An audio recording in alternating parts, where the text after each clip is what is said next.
सास नंबरी, बहू 10 नंबरी। पूरे घर में मालती देवी का हुक्म चलता था। अपनी बड़ी बहू को वो टीवी के रिमोट की तरह कंट्रोल करती थी। चलो, देर हो रही है। 12 बजे से पहले लड़की वालों के यहाँ पहुँचना है।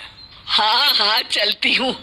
मैं तो भगवान से बस ये दुआ कर रही हूँ कि जिस तरह मेरी बड़ी बहू मेरी मुट्ठी में है, उसी तरह मेरी छोटी बहू भी मेरे इशारे पे नाचे।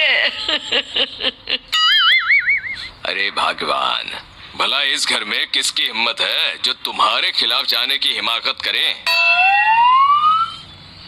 इस तरह मालती देवी अपने छोटे बेटे की भी शादी कर देती हैं। मालती की छोटी बहू फैशन डिजाइनर का कोर्स करके आई थी।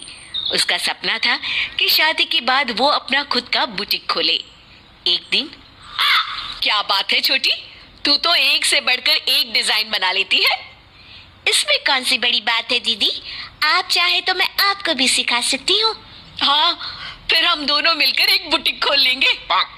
लेकिन दीदी, उसके लिए तो बहुत पैसे लगेंगे। हाँ तो क्या हुआ, पैसे माँ जी से ले लेंगे। हाँ हाँ, मेरे पास तो पैसों का पेड़ है ना, तोड़ के तुम दोनों को दे दूंगी। मेरी एक बात अच्छी तरह समझ लो, मैं तुम दोनों को एक ढेला भी नहीं देने वाली, बड़ी आई बुटीक खोलने वाली। ये आप क्या कह रही हैं माँ जी? आप हमारी मदद नहीं करेंगी तो कौन करेगा? अरे अगर बुटीक खोलने का इतना ही शौक है तो अपने माँ बाप से पैसे क्यों नहीं मांग लेती? मेरे पैसों पर क्यों आंख गड़ाए बैठी हो तुम दोनों? इस तरह अपने इरादे स्पष्ट करके मालती देवी वहां से चली जाती है। अरे ये क्या दीदी, माँ जी तो साफ मुकर गई, अब हम क्या करेंगे? तू चिंता मत कर, बुटीक तो खुल के ही रहेगा। कहते हैं कि घी जब सीधी उंगली से नहीं निकलता तो उसे उंगली टेढ़ी करके निकालना चाहिए। माँ जी अपने आप को समझती क्या है? पूरी सोसाइटी जानती है कि माँ जी ने अपनी सास को घर से निकालकर उनकी दौलत पर कब्जा कर लिया है। हाँ दीदी, अब तो जैसे को तैसा करना पड़ेगा। फिर दोनों बहुएं मिलकर एक साजिश रचती हैं।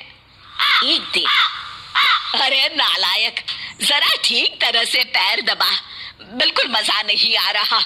खाने पीने में तो कोई कसर नहीं छोड़ती। तभी वहां बड़ी बहू हाथ पे एक फॉर्म लेकर आती है। माँ जी, आपके लिए एक खुशखबरी है। सरकार सभी बुजुर्गों को हर महीने 10,000 रुपये पेंशन देने वाली है। अरे ये क्या कह रही है तू? क्या सच में मुझे हर महीने घर बैठे 10,000 रुपये मिलेंगे? हाँ माँ जी, दीदी सच कह रही है। कल टीवी न्यूज में इस बारे में बता रहे थे। बस आप ये फॉर्म पढ़ के इसे भर दीजिए और अपने दस्तखत कर दीजिए। मैं इन्हें ले जाकर जमा करवा देती हूँ। अरे नालायक, बड़ी कामचोर है तू। इस बुढ़ापे में कहाँ तुम मुझसे फार्म भरवा रही है? खुद ही भर ले, मैं दस्तखत कर देती हूँ। ठीक है माँ जी। फिर बड़ी बहू बड़ी चालाकी से फॉर्म के पन्नों के बीच प्रॉपर्टी के पेपर छिपा कर रख देती है और उन पर मालती देवी के दस्तखत करवा लेती है।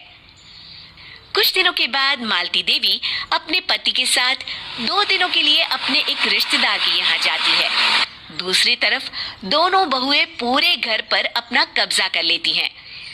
मालती देवी जब अपने रिश्तेदार के यहाँ से लौटती है तब अपने कमरे में ताला लगा देख आग बबूला हो जाती है। अरे नालायकों, मेरे कमरे में इतना बड़ा ताला किसने लगाया है?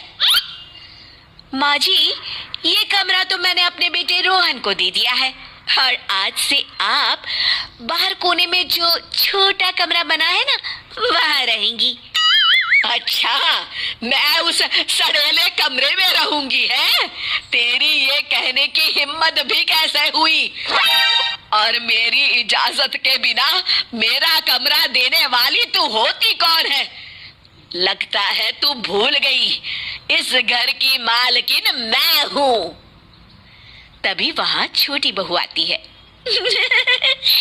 अरे माँ जी, आप इस घर की मालकिन नहीं है। अब इस घर की नई मालकिन हम दोनों बहुएं हैं।